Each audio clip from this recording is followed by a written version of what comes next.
అందరికీ నమస్కారం. Welcome to our channel. ఎవరెవరైతే సబ్స్క్రైబ్ చేసుకున్నారో వాళ్ళందరికీ పేరు పేరున థ్యాంక్స్ చెప్తున్నాను. సబ్స్క్రైబ్ చేసుకొని వాళ్ళు దయచేసి సబ్స్క్రైబ్ చేయండి. బెల్ సింబల్ పైన ప్రెస్ చేయండి. అలాగే మీకు వీడియో నచ్చినట్లయితే లైక్ చేయండి. మ్యాటర్లోకి వెళ్తే, మరోసారి మెడికల్ కాలేజీలపై తన అక్కసు వెళ్ళగక్కడానికి మరో భారీ కుట్రకు తెరలేపారు చంద్రబాబు నాయుడు గారు.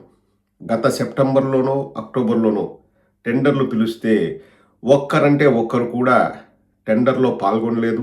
ఏదో కిమ్స్ హాస్పిటల్కి చెందిన వాళ్ళు పాల్గొన్నారు అని చెప్పారు. తర్వాత తెలిసింది ఏంటంటే ఎవరో డాక్టరు టెండర్ వేసాడంటే, ఒక డాక్టర్, సామాన్య డాక్టర్ టెండర్ వేయడానికి ఆస్కారమే ఉండదండి. ఏదో జరిగింది, వాళ్ళు వెనక్కి తగ్గారు.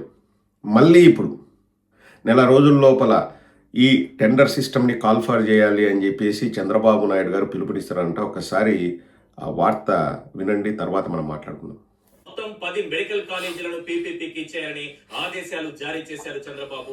ఫేజ్ 1 లో 4 కాలేజీలు, ఫేజ్ 2 లో 6 మెడికల్ కాలేజీలు పీపీపీకి అప్పగించాలని నిర్ణయించారు. గతంలో పిలిచిన టెండర్లకు ప్రైవేటు సంస్థలు స్పందించకపోవడంతో మళ్లీ ఇప్పుడు పీపీపీలో ప్రైవేటు వ్యక్తులకే అప్పగించాలని చంద్రబాబు ఆదేశించారు. పేద ప్రజలకు వైద్యం అందుబాటులో ఉండాలన్న సంకల్పంతో ఆనాడు వైఎస్ జగన్ మెడికల్ కాలేజీలను ప్రతిష్టాత్మకంగా తీసుకున్నారు. ప్రభుత్వం మెడికల్ కాలేజీలను 17 మెడికల్ కాలేజీలను నిర్మించింది. కానీ ఇప్పుడు బాబు సర్కారు వాటిని ప్రైవేటు పరం చేయాలనే నిర్ణయంపై విమర్శలు వెల్లువెత్తుతున్నాయి. మళ్ళీ టెండర్లు పిలవాలి నెల రోజుల లోపల అని చెప్పేసి మరో భారీ కుట్రకు తెరలేపారు చంద్రబాబు నాయుడు గారు. మొదటి ఫేజ్లో 4 మెడికల్ కాలేజీలు ప్రైవేటు పరం చేస్తారంట. నెక్స్ట్ ఫేజ్లో 6 మెడికల్ కాలేజీలు ప్రైవేటు పరం చేస్తారంట. ఇక్కడ ఆంధ్ర రాష్ట్ర ప్రజలు ప్రతి ఒక్కరూ గమనించవలసిన విషయాలు కొన్ని ఉన్నాయండి. 2 లక్షల కోట్లతో రాజధాని నిర్మిస్తాడంట. 500 కోట్లు ఖర్చు పెట్టి ఒక మెడికల్ కాలేజీ నిర్మించలేడంటండి. అంటే నీకు అక్కడ జనరల్ అడ్మినిస్ట్రేటివ్ డిపార్ట్మెంట్ బిల్డింగ్లకి నువ్వు 4,000 కోట్లు 5,000 కోట్లు ఖర్చు పెడతావు ఒక్కొక్క బిల్డింగ్కి. కానీ 10 మెడికల్ కాలేజీలకు కలిపి 5,000 కోట్లు ఖర్చు పెట్టాలంటే నా దగ్గర డబ్బులు లేవు, మనము ఆ మెయింటెనెన్స్ చేయలేము, కాబట్టి వేరే వాళ్ళకి ఇస్తాము అంటాం. ఇక్కడ మీరు గమనించాల్సింది ఒకటే అండి, మెడికల్ కాలేజీలో పెద్దగా దండుకోవడానికి ఏముండదు. ఎందుకంటే ప్రజలకు సేవ చేసే ఒక సంస్థ అది. అదే రాజధాని పేరుతో డబ్బులు దండుకోవచ్చు, అదొక్కటే తేడా. ఇప్పుడు మెడికల్ కాలేజీలో కూడా విపరీతంగా లాభాలు వస్తాయి, మన జేబులోకి వేసుకోవచ్చు అంటే మెడికల్ కాలేజీలు కూడా మేమే నిర్మిస్తాము అని చెప్పేసి వాళ్ళ వంది మాగదులకే కట్టబెడతాం. ఇప్పుడు ఏం జరుగుతుందో ఏమో, ఎవరు టెండర్లలో పాల్గొంటారో ఏమో, అది ఇంకా భగవంతుడికే తెలియాలి. ఎంత దారుణం అండి. ప్రజల ఆరోగ్యం అంటే అంత చులకన భావమా చంద్రబాబు నాయుడు గారికి? మీరేమో కార్పొరేట్ హాస్పిటళ్లలో వైద్యం చేయించుకుంటారు. చిన్న ఆపరేషన్ కోసమైనా మీరు హైదరాబాద్ వెళ్తారు, లేకపోతే విదేశాలకు కూడా వెళ్తారు. వెళ్ళండి, మీ దగ్గర డబ్బులు ఉన్నాయి, మీరు వెళ్తారు. సామాన్యుల పరిస్థితి ఏంటి? సామాన్యుల పరిస్థితి ఏంటి? జగన్మోహన్ రెడ్డి గారు ఉండింటే అండి, నేను రాజకీయాలు మాట్లాడట్లేదు ఇక్కడ, నేను రాజకీయాలు మాట్లాడట్లేదు, ఒక వైఎస్ఆర్ కాంగ్రెస్ పార్టీ సపోర్టర్గా నేను మాట్లాడట్లేదు. జగన్మోహన్ రెడ్డి గారు ఈ 2 ఏళ్ళు అధికారంలో ఉండింటే మిగతా 10 మెడికల్ కాలేజీలు కూడా పూర్తయ్యేటివి, పేద ప్రజలకు అందుబాటులోకి వచ్చేటువంటి. చాలా దారుణం అండి. నేను డాక్టర్గా నేను చెప్తున్నాను కదా, సామాన్యుడు వైద్యం చేయించుకోవాలంటే ఎన్ని ఇబ్బందులు పడతాడో నాకు తెలుసండి, నాకు తెలుసు. నేను రూరల్ ఏరియా నుంచి వచ్చాను, ఒక పెద్ద హాస్పిటల్లో లేకపోతే మెడికల్ కాలేజు మాకు దగ్గరలో ఉండింటే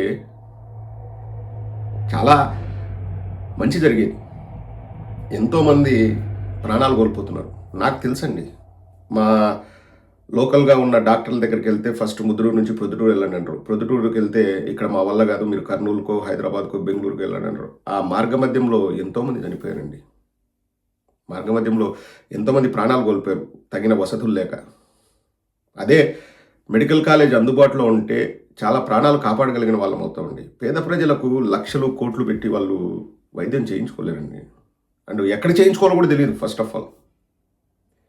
ఇప్పుడు ఆ మెడికల్ కాలేజీని ప్రైవేట్ పరం చేస్తా అన్నాడు. ప్రైవేట్ వాడు ఏమైనా సేవా దృక్పథంతో వాడు వచ్చి ప్రైవేట్ మెడికల్ కాలేజీలు కట్టి ప్రజలకు మంచి చేస్తానండి? మోసం మోసం మోసం. మీరు భారీ కుట్ర చేస్తే మేము భారీ ఉద్యమం చేస్తాం రాష్ట్ర ప్రజల తరపున, గుర్తుపెట్టుకోండి చంద్రబాబు నాయుడు గారు. స్క్వేర్ ఫీట్కు 14,000 ఎందుకు అని నేను నెత్తి నోరు బాదుకొని ఇప్పటికీ ఒక 100 సార్లు అడిగింటండి నా వీడియోల ద్వారా. చాలామంది చూసింటారు. మీ మైండ్లో కూడా ఆ ప్రశ్న ఉంటుంది. ఒక్కడంటే ఒక్క తెలుగుదేశం వాడు కానీ, ఒక ప్రభుత్వానికి సంబంధించిన వాడు కానీ సమాధానం చెప్పిన పాపన పోయినాడండి. ఎందుకు స్క్వేర్ ఫీట్కు 14,000 రూపాయలు అంటే ఒక్కడంటే ఒకటి సమాధానం చెప్పినాడా? జేబులో వేసుకోవడానికి. ఎందుకంటే దాని గురించి మాట్లాడొద్దు. వాళ్ళు ఎన్ని మాటలు అన్నా కానీ మనం సైలెంట్గా ఉందాం. కొద్ది రోజులు వాళ్ళే అరిచి వాళ్ళే ఆగిపోతారు అన్నది తెలుగుదేశం వాళ్ళ అజెండా. ఎందుకంటే అది బంగారు గుడ్డు పెట్టే బాతు వాళ్ళకి ఆ రాజధాని అన్నది. కాబట్టి 2 లక్షల కోట్లైనా కానీ రాజధాని నిర్మిస్తాడంట. జిఏడి బిల్డింగ్, సాధారణ పరిపాలనా బిల్డింగు, ఒక బిల్డింగుకి అయ్యే ఖర్చుతో 10 మెడికల్ కాలేజీలు కట్టచ్చండి. కొన్ని వేల లక్షల ప్రాణాలు కాపాడచ్చు. కానీ దానికి మాత్రం 14,000 స్క్వేర్ ఫీట్తో కడతాడంట. మెడికల్ కాలేజీలు కట్టడానికి డబ్బులు లేవండి చంద్రబాబు నాయుడు దగ్గర.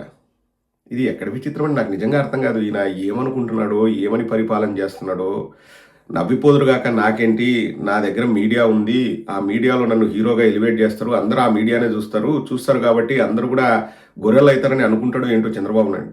దున్నపోతు మీద వానమన్నట్టండి ఈ ప్రభుత్వానికి. ఎన్ని ప్రశ్నలు మనం అడిగినా స్క్వేర్ ఫీట్కు 14,000 రూపాయలు ఎందుకు అంటే ఇంతవరకు నోరు తెరిచి మాట్లాడిన వ్యక్తి లేడు ప్రభుత్వం తరఫున.